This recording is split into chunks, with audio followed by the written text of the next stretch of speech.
Hey folks, this is Dan. Welcome to the Affinity Workshop. Today we're going over selection brushes. So I'm using this photograph as an example. It's the last photograph, I believe, that came out of my D800 camera, which I loved and fell into the very surf you're looking at. So be careful if you put your tripod on any kind of area where water is coming in to meet it, and things can happen very fast. So let's go back to the selection brush. This is the little tool right here. We're going to click on that and the cursor becomes a round brush.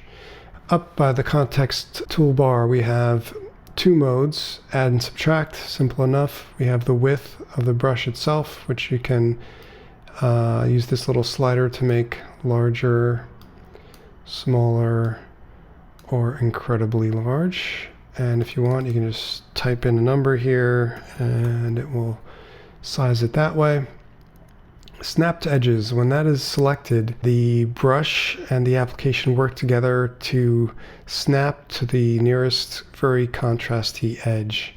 So we're going to use that in a second. If you don't have that selected, you're essentially just painting just like you're using a brush, and it will go wherever you want it to go, but there's probably better tools for that, possibly.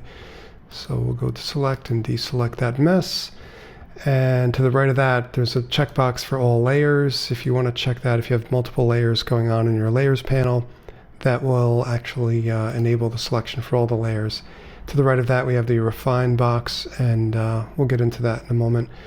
So let's check off snap to edges. I just want to select the lighthouse here and maybe the foreground rocks.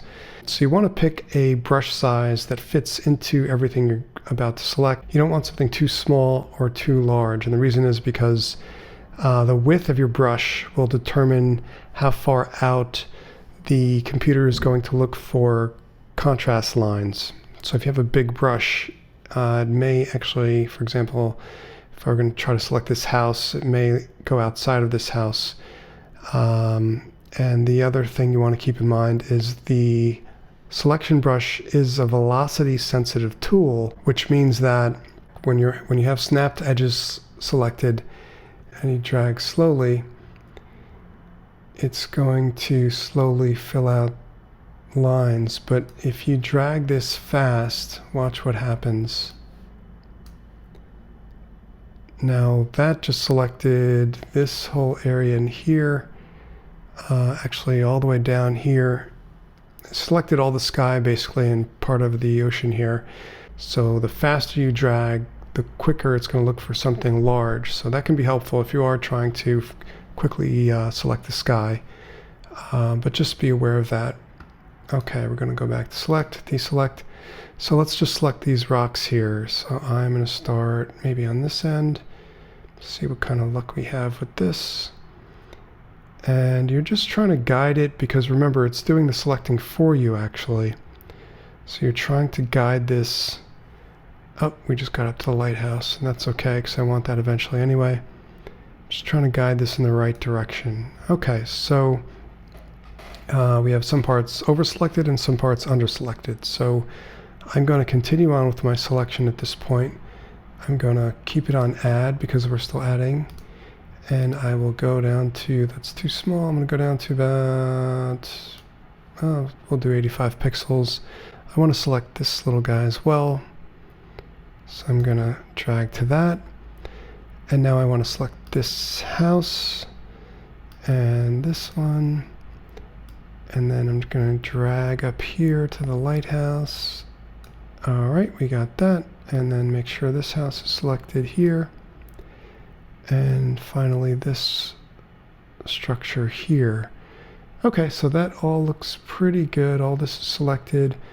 I just want to make a line here at the bottom of this beachhead where it meets the rocks. So this is over selected. So now I will go to subtract and just kind of brush this line back and say, hey, no, look for another contrast area.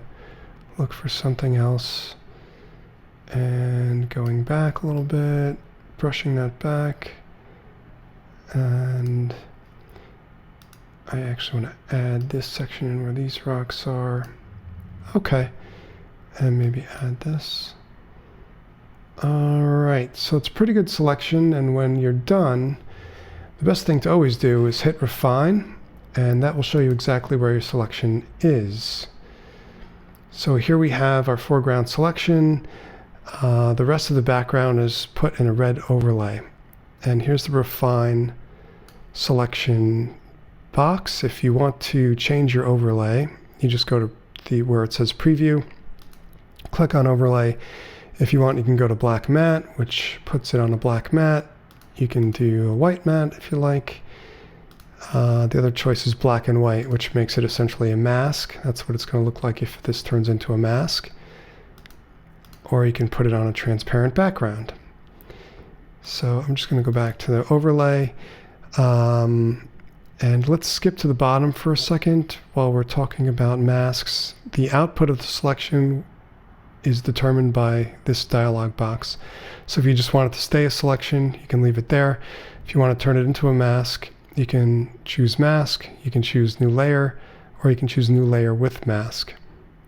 Okay, I'm just going to leave it on selection, and we'll figure it out from there. So here are some other options here. Now, the border width of your selection is determined by this slider here. Now you can see the actual border, and I will make it grow for you. And we don't want a selection width that wide because it cuts into our selection.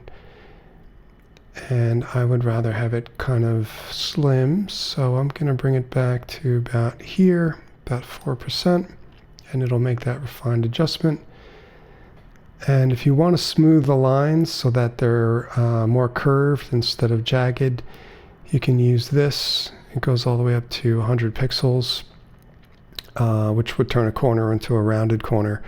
I don't really think I need that here. You can also feather the selection line, which, what the heck, I'll feather it by a pixel just for the heck of it. If you feather that too much, the background will feather into the foreground. And ramp, so if I turn this up, for example, this line will pull back away from the foreground, and if you want it tighter into the foreground, you go into negative area. See it kind of clamped in there a little bit. So it depends on how tight you want your section. It's a little bit of a refinement tool. If you want these edges sharper, you might pick that. Now, we did all that without even using a brush, but we can use a brush if you want to redraw some of the lines. And if you want to feather the line, you can choose this and go over the line. If you want to choose background, let's say you wanted these rocks to be in the background, then you would just choose background and choose your brush and paint over this and say, hey, no, I decided this should be background area, and then the computer will adjust it and refine that to the background. And if you say, hey, no, this is foreground area here, then it will refine all of this into the foreground. Okay, just making our selection getting very detailed at this point. Here we go. All right, so, and then if you want to use the matte brush, you would just choose an appropriate size to go over the lines you've made. This actually causes the computer to rethink the line and try to refine the line in terms of using the local contrast of the line you've chosen. So we can just do that for the heck of it here. Just say I want to go over this line and go all the way up. And it'll rethink that whole area and redraw it. Now parts of these where it looks like it's going over the rocks a little bit are pixels that are faded into transparency. So that being done, I'm going to hit apply, and now we have our selection. And in order to use it, I will go to the layers panel, pick new adjustment layer, perhaps curves adjustment. All right, and here you see, here's the curves dialog box, but before we get to that, here we have the curves adjustment, and this is a mask that we've created. So I will deselect the current selection, deselect. And if you look at the thumbnail, actually I'll make that bigger onto the screen by clicking on the thumbnail while holding down the Option key for the Mac. And that shows you the actual masked selection we've made. All right, going back. And as we bring up the curves adjustment layer, we can adjust it any way we want. I think I should make this a little bit brighter. So I'll just pick this area here and drag up on that to make it a little bit brighter. Maybe this area here, make this a little bit brighter. There we go. Let's add some contrast and brightness to this whole section. And that's just the beginning of what you can do with the selection brush that's visible and not visible for the difference. Okay, hope you had a great day, and talk to you soon.